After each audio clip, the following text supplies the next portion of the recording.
Orang-orang moderat itu cara berpikir juga luar biasa indah. Beliau pernah cerita ya, beberapa ulama lah, banyak yang cerita itu. Saya pernah diceritani seorang alim, ketika ada orang ekstremis itu mau ngebom di tempat maksiat. Kebetulan yang maksiat itu kebanyakan ya orang Islam, karena di negara yang mayoritas Islam. Ditanya sama Syekh Sa'rawi itu mufassir top di mana? Mesir. Ini mau tak habisin karena mereka orang Islam kok maksiat terus. Terus ditanya sama Imam Sa'rawi, laumatu ala khini ma'asihim aina masiruhum. Kalau mereka mati dalam keadaan maksiat, mereka kemana? Ya ilanar, mereka pasti masuk neraka. Terus ditanya sama Imam Sa'rawi, wahal masiruhum ilanar muradun nabi amlah. Punya umat maksiat kemudian mati masuk neraka, itu yang diinginkan Nabi apa enggak? Ya tidak aja. Ya sudah, enggak usah dibom, ditunggu tobatnya kata-kata. Karena kalau mati dalam keadaan itu ke neraka, dan itu tidak yang diinginkan Rasulullah Shallallahu Alaihi Wasallam. Terus ekstremis ini menjadi tobat, tidak berpikir ekstremis, Mas. Jadi orang itu harus berpikir mindset yang baik. Meskipun kadang berpikir baik itu ya agak-agak kacau. Ada seorang wali Majdzub itu kalau berdoa agak kacau, tapi nggak bisa dibantah. Masyhur itu doa itu.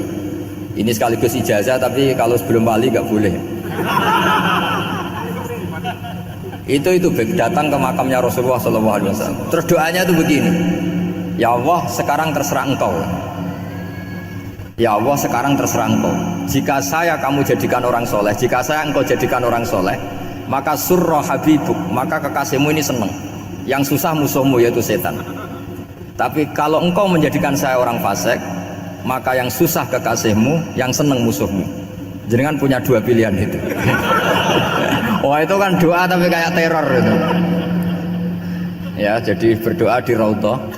Wah itu mesti mandi itu karena agak-agak maksa Tuhan itu. Ya Allah engkau punya dua pilihan. Jika saya jadi orang soleh, maka kekasihmu ini senang, musuhmu yang susah yaitu setan. Tapi jika saya jadi orang fasik, maka musuhmu yang senang, kekasihmu yang susah. Mohon terserah jenengan, mau menyenangkan kekasihmu apa menyenangkan musuhmu gitu. Kira-kira gimana? Kalau tertarik boleh doa itu dipraktekkan. Tapi kayaknya kalau copy paste itu gak keren apa? Jadi dulu orang itu muamalah sama Allah dan Rasul itu rileks. Rileks itu nyaman karena ya tadi qul bi fadlillah wa bi rahmati fa bidzalika falyafrahu. Sehingga Imam Izzuddin bin Abdissalam itu ngendikan innal ladzina yarmunal muhsanatil ghafilat. Di antara kebaikannya ibu-ibu atau mbak-mbak ini harus berstatus ghafilat. Perempuan-perempuan pelupa. Ghafilat itu pelupa. Pelupa dari kenikmatan maksiat sehingga mereka dengan taat. Misalnya ada ibu-ibu atau mbak-mbak atau juga bapak-bapak tahajud, kemudian nyaman dengan tahajud itu. Kira-kira terbersit enggak ingin maksiat?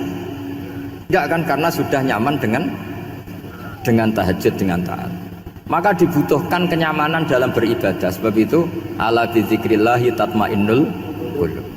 Makanya saya termasuk kiai yang setiap ngaji itu happy, seneng. Karena ini untuk kampanye, seneng dengan ngaji, dengan taat itu sudah luar biasa. Kayak apa kalau mereka senengnya kalau nunggu melakukan maksiat. Jadi termasuk bentuk perlawanan kita terhadap maksiat adalah usahakan kamu tuh bahagia, seneng dengan taat. Istiqnas billah, mu'anasah billah, farah billah, itmi'nan tumakninah billah. Sehingga ini mencukupkan kita tidak berkebutuhan maksiat. Meskipun kita ya manusia, pasti suatu saat atau sudah pernah maksiat. Serasa diceritakan lah, itu mesti gitu.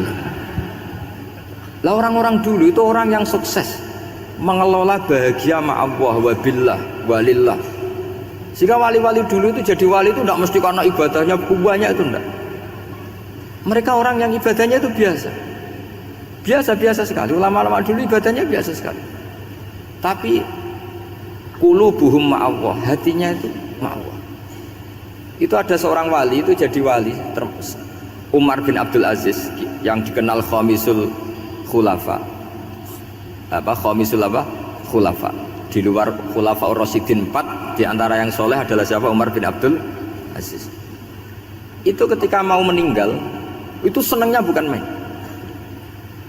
Itu semuanya nangis, beliau senang. Terus tanya, kenapa kamu senang? Memangnya saya kalau mati itu kemana aja? Ila khairi madhubin ilah, ke zat terbaik. Dibang urip mbek kowe bolet atau mbek arhamur rahimin ya. Yaitu Allah Subhanahu wa taala. Jalaluddin Ar-Rumi ketika mau meninggal itu muridnya nangis semua, beliau marah. Kamu harusnya pesta karena saya mau ketemu kekasih saya, malah kamu tangisi, goblok sekali kamu katanya. Jadi orang-orang dulu itu luar biasa.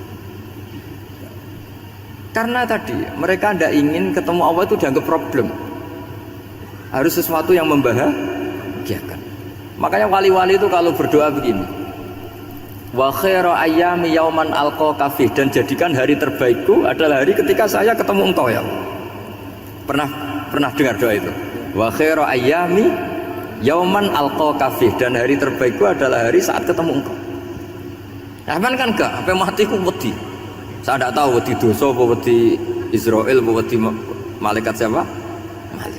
Mungkar nakir. Sebenarnya tidak perlu seperti itu. Karena cara pandang Nabi itu ini bisa dipraktekkan. Kalau kamu orang baik, mati artinya apa? Ya baik. Karena husnul khotimah. Kalau kamu orang yang buruk, itu kata Nabi, anggap saja mati itu akhir dari keburukan kamu. Nah, aku urip terus malah maksiat terus. Maka Nabi itu kalau ngajari kita berdoa gini, Allahumma ij'alil hayata ziyadatan li fi kulli khairin wal mauta rohatan li min kulli syarrin. Ya Allah, kalau saya hidup ya anggap saja ziyadah fi kulli khairin, berpotensi nambahi kebaikan. Kalau saya mati anggap saja ini akhir dari segala keburukan. Makanya saya berkali-kali guyon. Makanya tradisi ulama-ulama NU, ulama-ulama pesantren, ya ada hanya NU, pokoknya ulama-ulama alim. Itu kalau ada orang mati, orang nakal gitu mati, ini saya gitu, itu hadirin mesti gak terima. Wah, api enang itu orang wakal. Tapi dipaksa sama kiainya, saya gitu, lama-lama dipaksa. Saya gitu, padahal yang hati ini kiai, wis ra iso maksiat meneh, wis saya gitu. Karena dengan mati berarti saya sudah tidak bisa maksiat lagi. Jadi Nabi melihat hidup dan mati itu segampang itu. Kalau al-hayata ziyadatan li fi kulli khairin wal mauta rohatan li min kulli syarr. Coba kita ke depan itu kan ada potensi zina, potensi korupsi, potensi maksiat. Yang bisa menghentikan potensi itu apa coba? Mati ya, udah pinter ya. Sudah maju berarti. Berani mati. Berani. Tapi jangan di sini ngel-ngelo panitia nanti. Artinya yang selama ini kita risau dengan kematian, dengan apa? Nabi ngajari kita tadi. Allahumma ij'alil hayata ziyadatan li fi kulli khairin wal mauta rohatan li min kulli syarr. Ya Allah, jadikan hidup ini sebagai bekal menambah kebaikan, dan suatu saat kalau saya mati, semoga itu akhir dari segala keburukan. Jadi artinya Nabi itu ngajari kita itu positif terus. Sama seperti ulamanya tadi. Nak lagi rukun mbek tonggo ya sanggep ae kanca keapian. Nak nenengan ben ra utang ngoten. Dadi pokoke penak terus itu. Nak bojo lagi ngamuk alhamdulillah gak ngajak blonjo. Nak pas rukun ya alhamdulillah kok lagi rukun. Jadi gampang semua. Makanya ada seorang alim itu ngendikan begini, ada yang tanya, saya tuh dulu ketika kaya teman saya sering main ke saya, setelah saya miskin gak ada teman-teman yang ke saya. Dikira si Habib ini kebetulan orangnya Habib itu mendukung keluhan dia, ternyata enggak.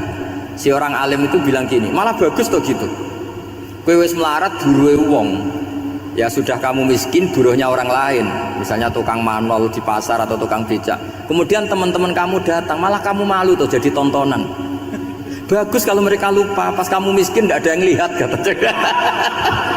Jadi apa ya, dianggap enteng saja gitu. Akhirnya orang ini nggak jadi ngeluh. Selama ini kan kita ngeluh ya ketika miskin teman-teman nggak datang. Coba kalau mereka datang pas kamu buruh bikin foto di orang lain, mantan bos buruh, malu nggak? Milih datang apa enggak? Enggak lah, sudah bener itu.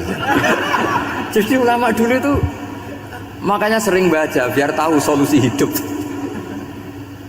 Jadi ulama dulu tuh gampang sekali melihat kehidupan itu, gampang sekali, indah, gampang. Sekarang tuh enggak. orang itu cara berpikir nuruti nafsu, itu yang bahaya. Makanya Quran kritik ara'aita man ittakhadha ilahahu hawa. Orang yang cara berpikir itu nuruti hawa nafsu. Kalau zaman Nabi, zaman sahabat, zaman ulama itu enggak seperti itu. Sehingga cara berpikir itu mudah. Makanya kata Nabi, absyiru ya ma'syarul muslimin, kata. Kamu harus senang ya ma'syarul muslimin. Allah sekarang buka pintu langit yang sebelumnya enggak pernah dibuka. Dan Allah yubahi bikum malaikatah, dan Allah membanggakan kamu kepada para malaikatnya. Kenapa?